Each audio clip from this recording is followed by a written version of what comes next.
Pemirsa, Kementerian Perhubungan berencana menaikkan tarif KRL Komuter Line di tahun ini dan rencana kenaikan ini didasari besarnya peningkatan tarif operasional KRL Jabodetabek akibat terjadinya inflasi.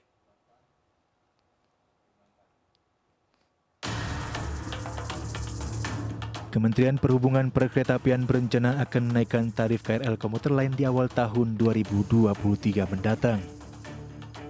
Hal ini disampaikan PLT Dirjen Perkeretaapian Kementerian Perhubungan Muhammad Rizal Wasal yang mengacu terhadap peraturan Menteri Perhubungan yang telah ditekan soal kenaikan tarif KRL. Sementara itu, bila mengacu dari simulasi kenaikan yang pernah dibuat, Direktorat Jenderal Perkeretaapian sebelumnya pernah memaparkan tarif KRL yang akan naik adalah tarif dasar sejauh 25 km untuk perjalanan pertama KRL. Saat itu, bahwa awalnya tarif KRL untuk 25 km pertama hanya Rp3.000. Rencananya dinaikkan menjadi Rp5.000. Tarif KRL naik sebesar Rp2.000. Sementara itu, untuk tarif lanjutan KRL 10 km berikutnya tetap di angka Rp1.000 tidak mengalami kenaikan. Sementara rencana kenaikan tarif KRL ini dilatar belakangi besarnya peningkatan tarif operasional KRL Jabodetabek akibat terjadinya inflasi. Hal ini menyebabkan terjadinya peningkatan komponen-komponen biaya yang dibutuhkan. Selain itu, subsidi PSO terus bertambah untuk menstabilkan tarif KRL.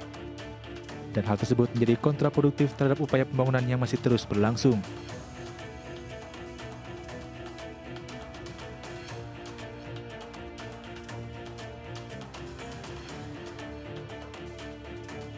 Tidak sekedar naik, tarif KRL Komuter Line juga rencana akan dibedakan berdasarkan status ekonomi. Penumpang golongan ekonomi mampu akan dikenakan tarif yang lebih mahal. Menteri Perhubungan mengatakan ke depannya bagi masyarakat yang tergolong mampu ekonominya kemungkinan akan mengalami penyesuaian harga tiket KRL. Pembedaan yang sedang dikaji yaitu akan diterbitkan kartu profil penumpang bagi pengguna KRL. Kementerian Perhubungan masih menimbang data untuk menjadi dasar pembeda antar penumpang.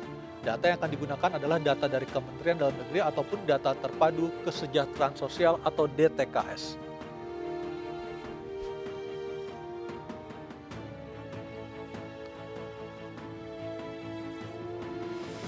Dan pemirsa, bagaimana tanggapan para pengguna KRL di Jabodetabek terkait wacana kenaikan tarif KRL berdasarkan status ekonomi? Kita sudah terhubung dengan Salam Rahmat, reporter kami yang saat ini malam ini berada di Stasiun Manggarai, Jakarta Selatan. Selamat malam, Salam. Seperti apa update ataupun perkembangan terbaru dari pendapat pengguna KRL terkait dengan wacana dari Kemenhub ini? Salam. Ya baik, selamat malam Arya dan juga pemirsa. Rencananya pemerintah akan mulai melakukan penyesuaian tarif baru KRL di tahun 2023 ini.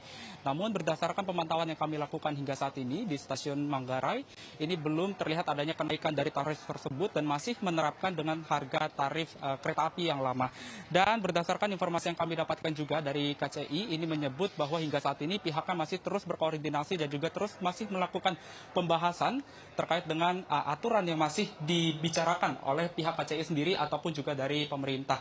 Dan dapat kami sampaikan juga kepada Anda, Arya dan juga pemirsa, bahwa di mana dalam skema awal tersebut nantinya bagi masyarakat yang berpenghasilan tinggi atau ekonomi yang menengah ke atas, ini akan dilakukan penyesuaian tarif baru KRL dengan harga yang masih terus dibicarakan hingga saat ini dari pihak KCI sendiri dan juga pihak dari pemerintah.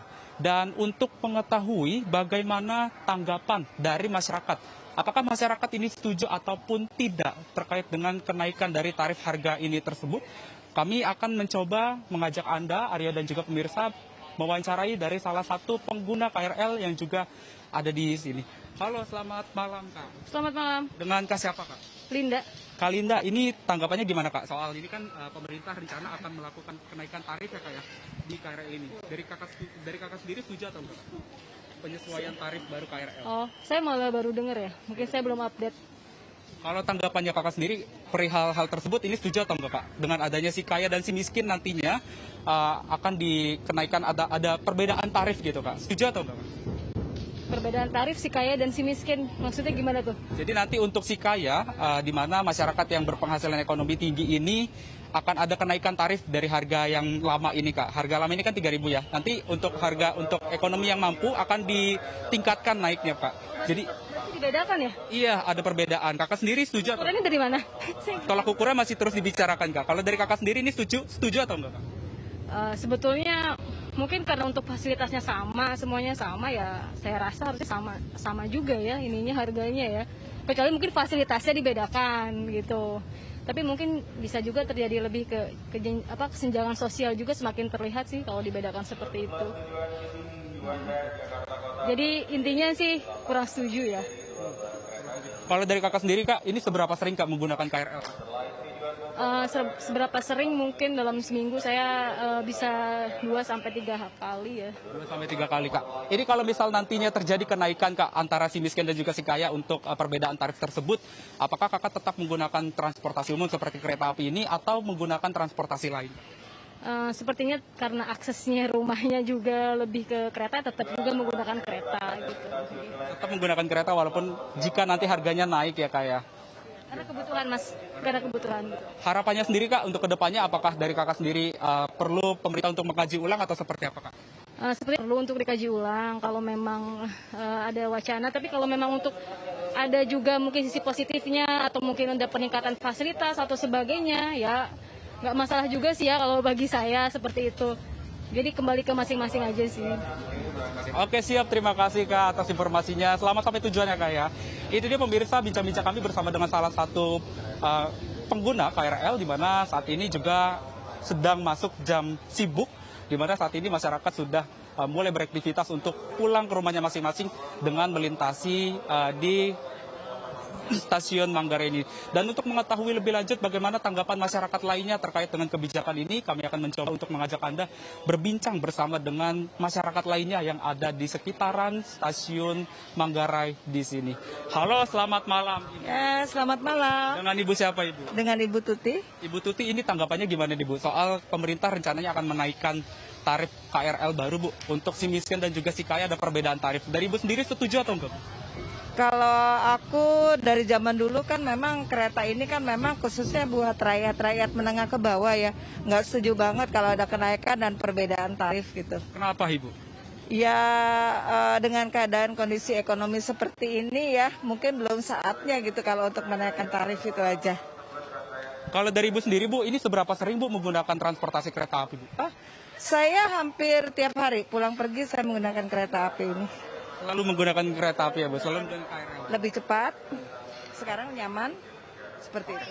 Nah Bu, ini jika nantinya dari pemerintah dan juga KCI ini menerapkan kebijakan untuk penyesuaian tarif baru Bu untuk si kaya dan juga si miskin, apakah dari Ibu sendiri, jika nantinya Ibu termasuk yang golongan kaya misalkan Ibu, ada kenaikan tarif, apakah Ibu tetap menggunakan kereta atau beralih menggunakan transportasi lain?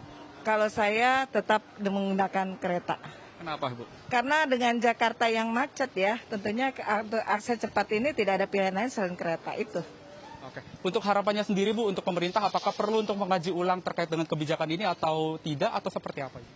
Ya perlu melihat ke pengalaman ke belakang ya seperti itu ya dan saat ini itu aja. Tidak perlu mengkaji lagi kebijakan-kebijakan yang baru, tetap dengan kebijakan yang ini seperti itu. Oke, siap. Terima kasih Bu Ridi atas informasinya. Selamat sampai tujuan Ibu. Nah itu dia pemirsa bincang-bincang kami bersama dengan dua orang pengguna jasa KRL, di mana di sore hari ini juga situasinya semakin ramai, di mana untuk agenda sendiri, di mana untuk kebijakan rencana penerapan kebijakan kenaikan tarif ini, untuk hingga saat ini belum ada pengaruhnya sama sekali, di mana situasinya masih ramai seperti biasanya, seperti pada harga yang lama. Dan meskipun tadi juga kami sempat berbincang-bincang, meskipun nantinya jika terjadi adanya kenaikan tarif dari harga KRL tersebut, masyarakat tetap menggunakan jasa layanan KRL lantaran lokasinya yang strategis dan juga harganya masih tergolong ekonomis jika dibandingkan dengan menggunakan transportasi pribadi ataupun juga transportasi umum lainnya yang terbilang cukup sulit untuk dijangkau lantaran di kota Jakarta juga terbilang cukup macet kondisinya. Ya, Aryo, sementara itu. Oke, baik.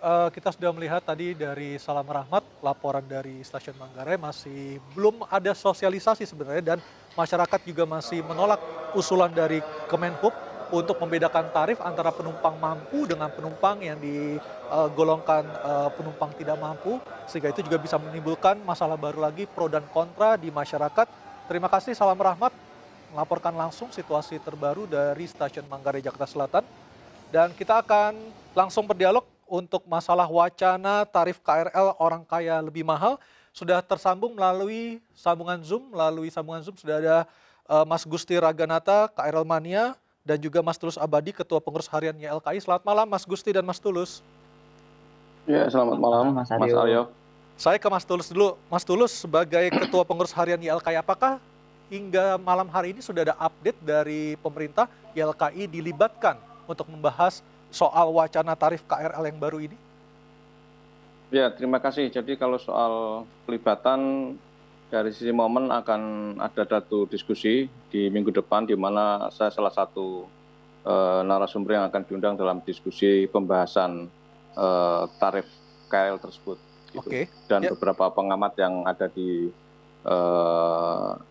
Indonesia. Poin-poin kami penting sendiri akan sejak disampaikan awal- apa saja rencananya Mas Tulus kepada pemerintah dalam hal ini Kemenhub? Ya, sebenarnya apa yang kami sampaikan sudah kami sampaikan lewat media beberapa hari terakhir, di mana pertama bahwa kalau bicara soal kenaikan tarif KRL memang satu hal yang tidak bisa dihindari, karena di satu sisi pemerintah sendiri sudah tidak mampu menambah subsidi atau PSO, dan di sisi lain tadi dibahas soal kenaikan inflasi dan lain sebagainya, sehingga memang satu hal yang sangat tidak bisa dihindari untuk tidak ada review tarif, kecuali pemerintah menambah PSO terhadap PT KCI atau Komuter Indonesia. Kedua, saya menolak kalau kemudian ada pembedaan status sosial di dalam tarif tersebut, ya. Tarif orang miskin, orang mampu, orang berdasi, dan segala macam. Ya, ini satu hal yang absurd kalau saya nilai kalau kemudian diterapkan pembedaan tarif terhadap penumpang, baik dari sisi ideologi bertransportasi publik ataupun sisi operasional. Sehingga sebaiknya seperti yang kami rilis tadi siang, bahwa sebaiknya Menteri Perhubungan membatalkan wacana kenaikan tarif berdasarkan status sosial ekonomi penumpang. Gitu. Baik, saya ke Mas Gusti. Mas Gusti sebagai pengguna KRL setiap harinya dan juga sebagai anggota KRL Mania, Anda melihat wacana ini adalah wacana yang tiba-tiba ataukah memang sebenarnya sudah disiapkan beberapa waktu sebelumnya? Iya, untuk kenaikan tarif sendiri sebetulnya memang sudah didiskusikan ya pada kami sebagai pengguna itu lebih hampir 2 tahun ya, sejak 2021 hingga tahun ini juga ya, 2020 akhir sampai tahun ini. Tapi wacana pembedaan tarif baik itu si kaya maupun si miskin baru saja kami dengar beberapa minggu lalu ya ketika Pak Menhub menyampaikan hal tersebut gitu. Nah, ini menurut saya sangat mengagetkan karena terakhir kita ketemu dan diskusi di FGD tidak pernah ada pembahasan seperti itu gitu. Artinya ketika FGD tersebut hanya berbicara soal kenaikan Rp2.000 kalau saya tidak salah ya, dari Rp3.000 Betul. per 25 km pertama menjadi Rp5.000 ya. Betul. Oke, ketika itu masukan dari KRL Mania seperti apa Mas Gusti? Jadi dari kami ketika FGD saat itu memang kan membahas tentang fasilitas ya, apa saja yang sudah diupdate per minggu lalu itu, lalu kenaikannya akan seperti apa. Sebetulnya kalau dari KRL Mania, dari kami sebetulnya stance-nya tetap menolak kenaikan tarif KRL ya, karena kami ingin melihat adanya perubahan dari segi standar pelayanan minimum atau SPM sebelum terjadi kenaikan harga. Namun ketika ada tambahan wacana seperti ini, menurut saya pembisik-pembisik Menhub ini perlu ditanya balik nih sebenarnya siapa yang membisiki gitu, karena nggak relevan gitu. Karena kalau harus dilihat gitu, KRL ini sebetulnya ada pejuang, ada pahlawan ya. Pertama dari penurun gas iklim, kedua juga pahlawan dari subsidi BBM. Coba bayangkan apa yang terjadi jika harga dinaikkan, ada pembedaan kaya dan miskin, ini akan berpotensi untuk memindahkan orang jadi kendaraan pribadi, sehingga nanti orang malah beli subsidi yang Pertalite atau biosolar yang disubsidi, sehingga akan membengkak pada biaya subsidi BBM. Padahal lebih baik subsidinya itu ya di PSO tadi dialihkan kepada tiket saja gitu, jadi lebih baik gitu. Artinya PSO ini menjadi insentif bagi para pengguna kendaraan pribadi selama ini untuk beralih menggunakan kereta KRL ya, seperti itu ya? Jadi PSO itu secara filosofinya adalah sebagai bentuk pelayanan publik dari pemerintah. Pelayanan publik, terutama KRL ini adalah kendaraan transportasi publik yang wajib diadakan oleh pemerintah. Dan PSO itu sebetulnya bukan insentif, tapi adalah kewajiban dari pemerintah untuk memberikan layanan kepada masyarakat agar layanan tersebut terjangkau. Kalau ada pembedaan, apa yang didapatkan dari misalkan kaum kaya sendiri gitu. Kayaknya kajian tentang double track atau misalkan kereta gandeng atau kereta premium itu belum pernah ada lagi gitu. Terakhir 2011 kita setuju untuk menerapkan single operation ya, untuk sama semuanya gitu. Oke. Mas Tulus, kalau kita melihat wacana ini kan digulirkan pertama kali oleh Pak Budi Karya Sumadi tanggal 27 Desember tahun lalu. Ini wacana yang kita juga nggak tahu dari mana asal-usulnya, tiba-tiba wacana ini menyeruak dan akhirnya menjadi perbincangan publik. Apakah YLKI juga sudah mendengar masalah ini sebelumnya, Mas Tulus? Ya, secara kelembagaan belum, tetapi saya pernah saat meeting dengan Pak Menhub dan memang beliau mengatakan akan menggunakan formulasi seperti yang disampaikan ke publik, adanya formulasi untuk orang kaya dan orang miskin. Nah, tentu saja sebagaimana tadi saya katakan, secara konseptual apa yang disampaikan oleh Menhub memang tidak layak dioperasionalkan karena memang banyak persoalan-persoalan yang akan menimbulkan satu kerancuan kalau sampai konsep ini diterapkan, baik pada sisi pelayanan ataupun juga keberpihakan. Karena kalau kita mengacu pada benchmarking di manapun, transportasi publik massal seperti komuter lain ataupun MRT itu tidak ada yang menggunakan konsep berdasar orang mampu, orang kaya dan segala macam gitu. Sehingga sungguh satu hal yang tidak bisa diterapkan dengan dasar status sosial ekonomi gitu. Kalaupun dulu sebenarnya kan seperti tadi kata Mas Gusti, kita tahun 2017 itu kan pernah ada kereta ekspres, ya kereta ekonomi untuk komuter lain. Itu pun akhirnya akan dilebur karena memang itu juga menyalahi konsep, ya karena di dalam komuter lain di berbagai negara, ya seperti Jepang dan banyak negara lain, ya tidak ada yang menggunakan status sosial ekonomi ataupun sekalipun ekspres ekonomi dan segala macam. Ekspres ekonomi itu hanya untuk kereta antar kota atau kereta jarak jauh, tapi kalau untuk komuter lain di mana itu memang didedikasikan untuk mengangkut banyak, ya seperti itu konsepnya. Jadi tidak ada yang kemudian harus duduk seperti kereta eksekutif antar kota, ya. Kalaupun duduk ya sebagian kecil, karena memang yang terpenting adalah cepat, massal, dan dengan standar pelayanan minimal yang telah ditetapkan. Jadi sebaiknya sekali lagi, kalaupun pemerintah memang sudah tidak punya uang yang cukup untuk membayar PSO sesuai dengan kebutuhan, ya PSO-nya tetap ada, tapi sesuai dengan kebutuhan harus naik. Ya. Tapi kalau memang pemerintah tidak naik, ya sudah diambil formulasi-formulasi yang terukur. Ya, YLKI pada bulan April yang lalu, tahun 2021, itu sudah melakukan survei terhadap 2.000 responden di Jabodetabek terkait dengan persepsi responden terhadap wacana kenaikan ini dan berapa besar kemungkinan akan dinaikkan itu. Nah, angka-angka yang dipakai oleh Menhub sebenarnya sudah kami sampaikan dan itulah angka-angka yang bisa dieksekusi. Kalau saya tidak salah angkanya 2.000 ya, Mas, masih bisa ada ruang untuk naik sampai Rp2.000 per 25 km pertama ya? Itulah survei yang kami lakukan waktu itu dan sudah dicomot oleh Menhub untuk menformasikan. Nah, speknya itu saja yang diterapkan dan ada seiring dengan itu ada kewajiban bagi PT Komuter Lain untuk terus menjaga keandalan pelayanan sehingga standar-standar pelayanan yang diharapkan terhadap pengguna itu bisa terpenuhi, soal headway, ya soal ketepatan waktu dan lain sebagainya itu bisa terpenuhi. Itu yang terpenting di dalam sebuah tarif. Jadi ada aspek ability to pay, kemampuan membayar, dan juga willingness to pay, soal keandalan pelayanan. Apakah tiba-tiba munculnya wacana pembedaan tarif ini juga terkait dengan saat ini ataupun tahun ini sudah memasuki tahun politik sehingga menjadi sebuah kebijakan yang tidak populer jika memang tarif itu dikenakan untuk semua penumpang, Mas Tulus? Ya, kemungkinan bisa seperti itu, tetapi saya kira kalau diformulasikan dengan apa yang diwacanakan seperti sekarang, itu sama saja ada social cost, ada political cost yang harus ditanggung oleh pemerintah.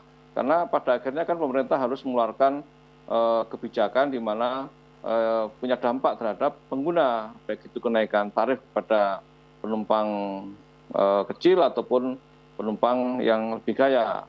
Ya. Karena sekali lagi